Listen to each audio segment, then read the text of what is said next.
They called me the old lady while they drained my savings and laughed about it online. But when they landed at the airport, the police were waiting for them, and the look on their faces was worth every tear I cried. Hello, my name is Mildred. I'm 74 years old, and this is my story. Before I begin, I'd like to know, where are you watching from? I always love hearing where people are tuning in from, because no matter where we live, betrayal has a way of finding us, doesn't it?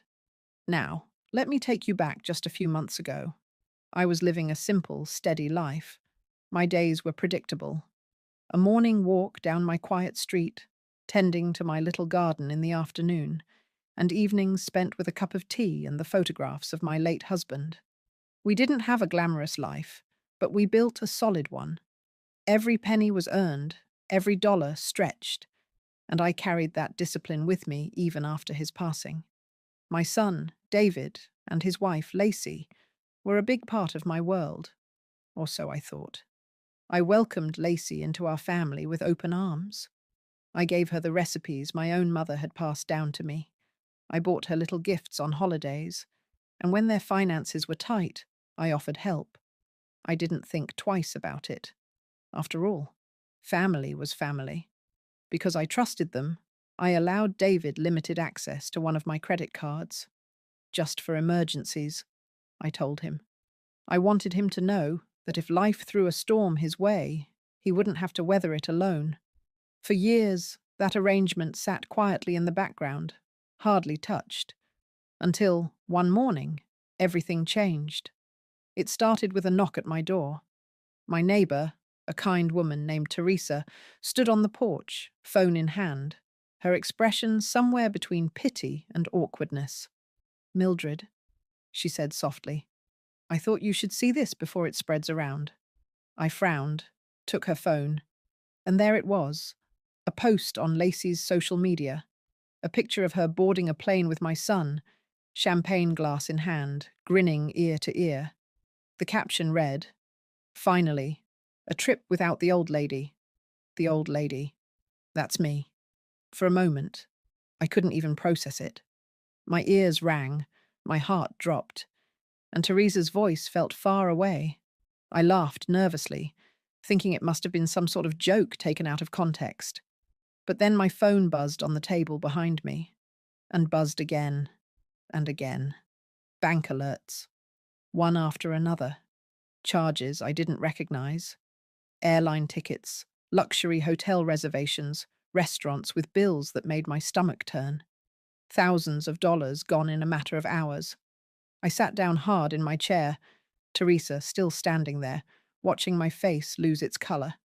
"They wouldn't," I whispered, more to myself than to her. "They couldn't." But they did. I opened my banking app, and there it all was in black and white. Their smiling faces on social media matched perfectly with the withdrawals on my account. And the cruel part? Every caption they posted mocked me. Lacey joked about living like queens on grandma's dime in a comment thread that one of her friends had liked. I wasn't supposed to see it, but I did. It wasn't just the money. It was the realization that while I had been clipping coupons, carefully budgeting my pension, and setting aside something small for my future grandchildren, my own son and his wife had been laughing about me behind my back, using me, treating me like some fool they could milk for comfort and convenience. My hands shook as I put the phone down. Teresa tried to comfort me, but I could barely hear her. Memories flooded in. The nights I babysat their children for free so they could catch a break. The time I helped them with their down payment. The little sacrifices I made thinking I was building trust and love. And now, I was just the old lady, a punchline in their private jokes. That night, I didn't sleep. I sat at the kitchen table with the bank statements spread out in front of me, reading and rereading each line until the numbers blurred together. Every charge felt like another knife in my back. And in that sleepless night, one truth settled deep in my bones. Trust, once broken, can never be pieced back the same way again. But what they didn't know was that I wasn't as powerless as they believed. The morning after that sleepless night, I poured myself a cup of coffee and stared at the steam rising from the mug. My hands were trembling, not just from age, but from the weight of betrayal. I've always been the kind of woman who believes in giving people the benefit of the doubt. Maybe it was a mistake, I told myself. Maybe David didn't realize the card was still active. Maybe Lacey exaggerated on social media. I clung to those maybes like a lifeline, because the alternative, that they had deliberately used me, mocked me, and laughed while doing it, was almost too painful to accept. But when you get older, your gut sharpens in ways you can't explain. My gut told me the truth. This wasn't a mistake. I opened my laptop and logged into my online banking again. Line after line of transactions stared back at me.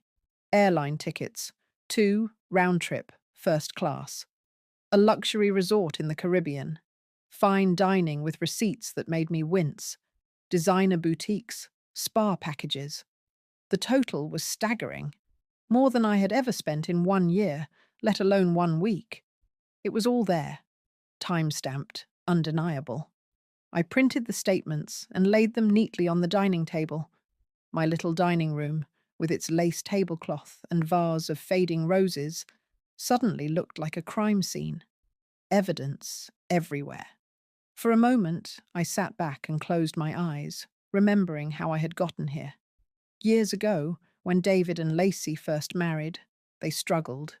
Rent was high, jobs were unstable.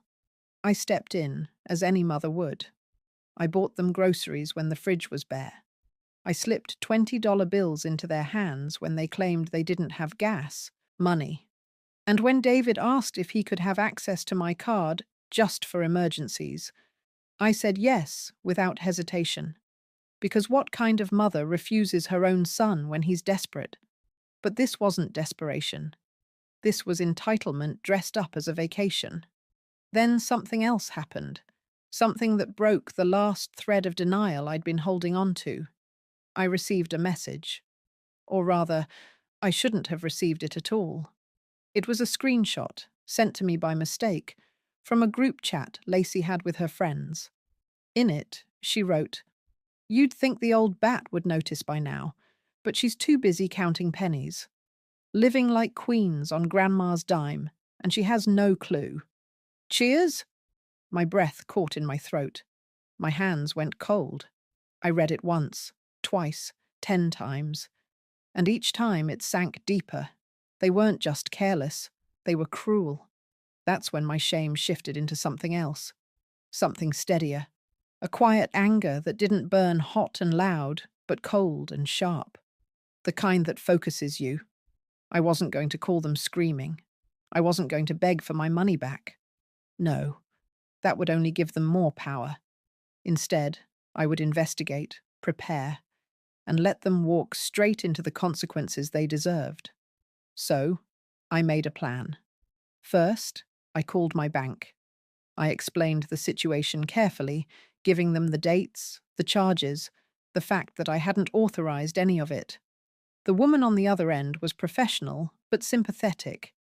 She told me this wasn't just a family dispute. This was fraud. Unauthorized use of a financial instrument. And given that the charges crossed state and international lines, it wasn't just a slap on the wrist situation. "Mrs. Turner," she said firmly, "I recommend you file a report with the police immediately. We'll freeze the card and flag the transactions. But to protect yourself further, law enforcement needs to be involved." Law enforcement. The words sat heavy in my chest. I'd never been the kind of person to call the police, not even when the neighborhood kids threw rocks at my fence. But now, here I was, staring at a pile of evidence against my own son and his wife. Could I really do this? Could I hand my own flesh and blood over to the authorities? I thought about it long into the afternoon. My late husband's voice echoed in my memory. He was a man of few words, but he had always been clear on one thing. "Millie, respect and trust aren't the same. Don't confuse the two." And suddenly, I understood what he meant. Respect means treating people with dignity. Trust means handing them responsibility. David and Lacey had neither respected me nor honored the trust I'd given. Instead, they had mocked me, stolen from me, and flaunted it for the world to see. So, yes, I could do this. I had to. I gathered the evidence, the bank statements, the screenshots, the social media posts. I placed them in a neat folder, labeled in my careful handwriting. Then, I picked up the phone and called the local police station. When the officer answered, my voice shook at first, but then steadied. "I need to report a crime," I said. It was the first time I admitted it out loud. And strangely, it felt like reclaiming a part of myself I hadn't even realized I'd lost. They thought I was powerless. They thought age had made me soft, blind, easy to fool. But they were about to learn just how wrong they were. The morning after filing the police report, I felt different. Not lighter exactly, but clearer. It was as if I had been stumbling through fog, and now the mist had parted just enough to show me the path ahead. The officer I spoke with, Detective Harris, invited me down to the station to give a full statement. I dressed in my neatest cardigan and pressed slacks, because dignity is something I never allow myself to lose, even when I'm trembling inside. Sitting across from his desk, I laid out my folder, the statements, the screenshots, the printouts of their smiling faces holding cocktails by the beach. He flipped through them slowly, his brow furrowing deeper with each page. Finally, he looked up. "Mrs. Turner," he said carefully, "this isn't just a misunderstanding. This is clear evidence of fraud, and given the amount, it qualifies as grand larceny." The words rang in my ears. Fraud. Larceny. These weren't family squabbles anymore. This was criminal. He leaned forward. "We can file charges. If your son and his wife are traveling, we can even coordinate with airport security when they land. But the decision to proceed, that's yours." For a long moment, I stared at my hands folded in my lap. They looked small, fragile, the skin thin with age. But in that moment, they didn't feel weak. They felt steady. "They thought I wouldn't notice," I said finally. "They thought I was just the old lady. I want to proceed." He nodded, scribbling notes, and began outlining what would happen. The bank would officially classify the charges as unauthorized. A warrant could be issued. And when David and Lacey returned from their little paradise, they wouldn't be greeted with leis and welcome home hugs. They'd be greeted with handcuffs. As he explained, something remarkable happened inside me. I felt calm, not vengeful, not hysterical, just calm. Because this wasn't about revenge. It was about reclaiming my dignity, showing them, and maybe even myself, that I wasn't powerless. When I returned home, I didn't call David. I didn't warn him. That would have been the old me, the mother who smoothed over every mistake, who cleaned up his messes before the consequences could land. No, this time I stayed silent. Let them laugh on the beach while the tide of justice rolled quietly in behind them. Instead, I busied myself preparing. I froze the card, opened a new account the very next morning, and changed every password I had. If they thought they could waltz back into my life and keep using me, they had another thing coming. But waiting wasn't easy. Every day I found myself checking their social media. There they were, sprawled on beach chairs, holding fruity drinks, captioning their posts with lines like, "Best trip ever. Freedom tastes so sweet. Freedom. Paid for with my sweat, my savings, my sacrifices." I printed those photos too, tucking them into my folder. Evidence upon evidence. I even started a little ritual. Every time they posted, I'd print it, slip it into the stack, and smile to myself. Each picture was another nail in the coffin they'd built with their own arrogance. One evening, as the sun set behind my garden, I thought back to a memory of my husband. It was years ago, during one of David's early screw-ups. He'd borrowed money from a cousin, gambled it away, and begged us to bail him out. I had been ready to forgive him, to scrape together what we could, but my husband shook his head. "He'll never learn if we always rescue him, Millie," he'd said, firm but sad. Back then, I hadn't listened. I always thought love meant saving someone, no matter how many times they drowned themselves. But now, looking at the stack of evidence on my table, I realized love sometimes means stepping aside and letting the consequences do the teaching. By the end of that week, everything was in place. The bank, the police, airport security, all coordinated. Detective Harris called me one evening. "They land on Saturday," he told me. "Don't worry, Mrs. Turner. We'll take care of it. You don't even need to be there." For a moment, I considered going, to stand at the gate, arms folded, watching their smug faces crumble. But then I decided against it. This wasn't about theatrics. It wasn't about making a scene. No, the sweetest justice would be letting them discover on their own that the world doesn't bend forever to their cruelty. So I stayed home. I watered my roses. I baked a small loaf of bread. And I waited. I knew Saturday would bring something neither David nor Lacey ever expected. They thought I was too weak to fight back. But they had forgotten something important. The quiet ones are the most dangerous. Saturday crept closer with every tick of the clock, but instead of feeling nervous, I felt steady, almost like I was standing on the shore watching a storm roll in. The winds were picking up, but I knew it wasn't my house that would be struck by lightning this time. In the days leading up to their return, I did what I had been doing all along, watching. Their entire trip was paraded across the internet for anyone with eyes to see. I didn't need a private investigator. I had their own arrogance, their constant need to flaunt. There was Lacey, stretched out on a white sand beach in a bikini that probably cost more than my entire grocery budget for a month. Her caption read, "Cheers to freedom. No nagging, no guilt, just paradise." A laughing emoji followed. My son stood beside her in another photo, shirt unbuttoned, sunglasses perched on his nose.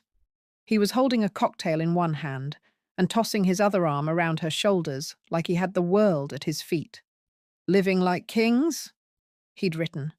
Kings and queens. That seemed to be their favorite phrase. Kings and queens, on my dime. Each time I saw a new post, I printed it, slipped it into the folder, and stacked it neatly with the others. I began to think of that folder as my shield. Not just paper and ink, but a fortress of truth that no amount of excuses could break down. And yet, beneath the calm, there were moments that stung deeply, like when I saw the comments. Lacey's friends chiming in, "Must be nice to have such a generous MIL, haha." Or, "She doesn't even notice. Lucky break for you guys." Lucky break. That phrase cut worse than any insult, because it told me the truth. This wasn't an accident. This wasn't a misunderstanding. It was entertainment, for them. A running joke, with me cast as the fool. I sat at my kitchen table late one night, scrolling through their posts, and I remembered something from years ago. It was my birthday. I had baked my own cake because no one else had the time. They'd come by in the evening, distracted, half-hearted, rushing through dinner so they could meet friends afterward. Lacey had given me a sweater 2 sizes too big, tags still dangling, clearly an afterthought. I had smiled anyway, because mothers learn to swallow disappointments. But that night, after they left, I'd sat on the edge of my bed and whispered to my late husband's picture, "Is this what family feels like now?" And here I was again, years later, holding the same question. Only this time, I wasn't whispering into the dark. This time, I had proof. And this time, I wasn't going to swallow it. As the week passed, their photos shifted from beaches to shopping malls, pictures of shiny bags with luxury logos stacked on the hotel bed, shoes lined up in pairs, 6, 7, 8 boxes of them. Lacey tagged one photo. When grandma pays, you don't look at price tags. That one hurt, not because of the money, but because of the sheer disrespect. I thought of the sacrifices I had made. The nights I skipped dinners so David could have shoes for school. The second job I took so he could go to college without loans. All the years of careful saving just for them to treat my life's work like a scratch card they could cash in whenever it suited them. But instead of crying, I found myself smiling. Not a joyful smile, but a knowing one. Because every post, every smug little caption, was a brick in the wall of their undoing. On Friday evening, the night before they were scheduled to land, I received a call from Detective Harris. His voice was calm, steady. "Mrs. Turner," he said, "everything's confirmed. We'll be waiting for them at the gate. You don't need to worry. About a thing?" I thanked him, my voice quiet but firm. And after I hung up, I sat in the living room with my cup of tea, staring at the framed photo of my husband on the mantel. "You were right," I whispered. "Respect and trust aren't the same. And tomorrow, they're going to learn that the hard way." I slept soundly that night for the first time in weeks, because justice was finally in motion. And when the sun rose on Saturday, I went about my day as usual. I watered the roses, folded the laundry, and baked a pie. While thousands of feet above the ground, my son and his wife were laughing, dreaming of walking off that plane into comfort.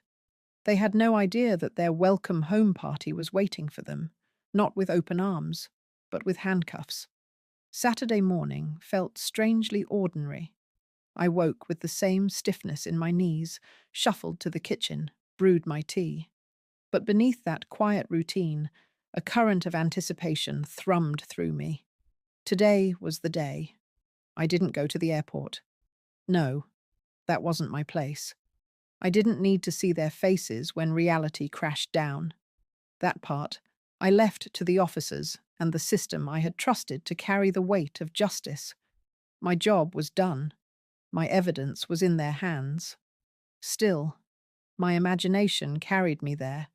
I could see it as clear as if I had been sitting on one of those stiff vinyl benches in the terminal. The plane touched down. The passengers, sunburned and weary, shuffled into the gate, dragging their carry-ons, scrolling their phones. And then came David and Lacey, still tan, still smug. I pictured Lacey adjusting her sunglasses, tugging her designer tote higher on her shoulder, the one she had bragged about online.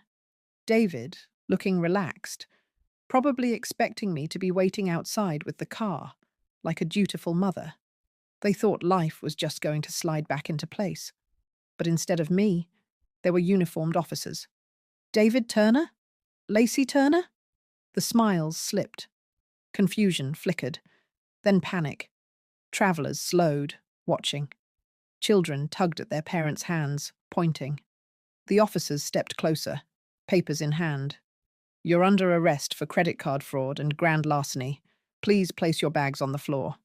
I could almost hear Lacey's shrill laugh, that fake little chuckle she used when she thought she could talk her way out of anything. "Oh, this must be a mistake. That's family money. My husband's mother, she let us—" But the officers weren't swayed. They had the statements. They had the screenshots. They had my neat folder of evidence, each page lined up like a witness against them. David's face in my mind had gone pale. He'd always hated confrontation. He probably mumbled something about it being a misunderstanding, glancing around at the growing crowd. But there was no misunderstanding this time. No mother stepping in to smooth things over, no quick excuse to save face. Click. The sound of metal cuffs. I don't know if they begged or shouted. I don't know if they dropped their bags or tried to hold on to them. What I do know, because Detective Harris told me later, was that by the time they were escorted out of the terminal, the bystanders were staring in stunned silence. Some even pulled out their phones, snapping pictures, recording video. Imagine that. The same people who had flaunted their luxury trip online now being paraded through an airport in cuffs for the whole world to see. A different kind of post, a different kind of audience. Back in my house, I didn't cheer. I didn't clap my hands or dance in the kitchen. That's not who I am. I simply sat in my chair, folded the laundry resting in my lap, and let out a long, steady breath. The phone rang not long after. It was Detective Harris. "Mrs. Turner, they've been taken into custody. Everything went smoothly." I thanked him quietly, my voice steady. He hesitated for a moment before saying, "You should know. They didn't take it well. They'll likely try to contact you." I nodded, though he couldn't see it. "Let them try," I said. Sure enough, the calls started within hours. My phone buzzed with David's number first, then Lacey's, then messages. "Mum, please, you don't understand. And how could you do this to us? We're family." Family. That word tasted bitter now. I didn't answer. I let the silence stand. Because for once, silence was power. Later that evening, as I stood in my garden, the crickets humming in the background, I thought about how fragile dignity can feel, how quickly people you love can strip it from you if you let them. But I also thought about how strong it can be, too, if you choose to protect it. My roses glowed faintly in the twilight. Their petals were soft, but their stems carried thorns sharp enough to draw blood. I smiled, realizing I had finally learned to be like them, gentle where I chose, but not defenseless. They had mocked me as the old lady, but when those handcuffs closed around their wrists, it wasn't age that defined me. It was strength, and that was only the beginning of what came after. The house felt unusually quiet that night, though nothing had changed. The same clock ticked on the wall, the same kettle whistled on the stove. But inside me, something had shifted. For the first time in years, I didn't feel like a background character in my own life. I felt like I had finally stepped into the center of the stage, even if it was a stage built from pain. The calls kept coming. At first, I ignored them, letting the phone buzz and buzz until the silence returned. But eventually, my answering machine filled with messages, and against my better judgment, I listened. David's voice cracked with desperation. "Mom, I don't know what you told them, but this is insane. We didn't steal. It was just borrowing. Please talk to the police. Fix this. You can fix this." Borrowing. That word nearly made me laugh, though there was no humor in it. Borrowing is what you do with permission. Borrowing is what you repay. What they did was theft, plain and simple. Then came Lacey's voice, sharper, dripping with venom. "You didn't have to go this far. Do you know how humiliating this was? People recorded us. Everyone saw. You'll regret this when the family turns on you. You're supposed to protect us, not ruin us."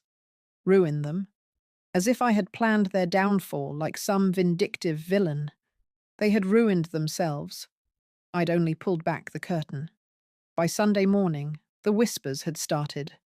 My sister called, her voice hesitant. "Mildred, I heard what happened. People are saying you called the police on your own son. Is that true?" I answered simply, "Yes." There was silence on the line, then a sigh. "Some folks think you went too far." I smiled bitterly. Some folks didn't have their life savings drained while being called an old bat online. Because that was the part everyone overlooked. The respect. Money can be replaced. Dignity cannot. By Monday, David was released on bail. He showed up at my door, looking nothing like the smug man in those beach photos. His hair was messy, his shirt wrinkled, his eyes hollow. "Mum, please," he whispered, as if he were 12 years old again asking for forgiveness after breaking a neighbor's window. "I'll pay it back. Just tell them you don't want to press charges." I studied him, my own son, the boy I had once rocked to sleep, the man I had defended to relatives when he stumbled through one failure after another. and for a brief second, my heart ached with the memory of love. But then I remembered the screenshot. Lacey's words, laughing about living like queens on my dime.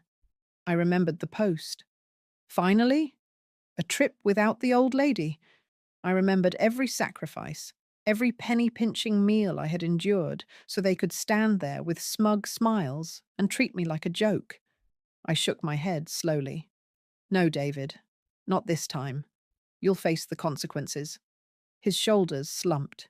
He muttered something under his breath, turned, and left. That night, I pulled out my will. It was something I hadn't looked at in years, tucked neatly in a folder with my lawyer's card clipped to it. I sat at the kitchen table, red pen in hand, and began making changes. I reduced David's share significantly, leaving a token amount, enough to remind him that I had once loved him, but not enough to give him another chance to squander what I had worked for. The rest I redirected, some to charity, some to scholarships for children who had no one else, and a generous portion to my granddaughter, because she, at least, still treated me with kindness. It felt liberating, like I had closed a chapter that had weighed on me far too long. Later that week, my neighbor Teresa stopped by. She set down a basket of muffins and shook her head. You know, Mildred, people are talking, but between you and me, good for you. Too many of us stay silent and let the younger ones walk all over us. I smiled at her, a tired but genuine smile. It's not about revenge, Teresa. It's about reminding them, and myself, that I still matter, because that was the heart of it. I wasn't invisible. I wasn't disposable. I wasn't just the old lady. I was Mildred Turner, a woman who had built a life brick by brick, sacrifice by sacrifice. And if they thought they could tear that down with greed and cruelty, they were sorely mistaken. As the sun set that evening, I sat on the porch, sipping tea, listening to the quiet. For the first time in a long time, it wasn't a lonely quiet. It was peace. When the dust finally settled, I sat back and realized something important. This wasn't just about money. It never was. It was about respect, about being seen as more than a wallet or a burden. Yes, David and Lacey got what was coming. The police did their job. The bank reversed what it could. And I changed my will to make sure my hard-earned savings would never again be wasted on greed. That part of the story is finished. But the lesson, that's what I carry with me. I used to believe that protecting family meant shielding them from consequences. I thought love was measured by how much you could give, how much you could forgive. But age has taught me something else. Real love doesn't mean letting people walk over you. Real love sometimes means stepping back and saying, enough. They mocked me as the old lady.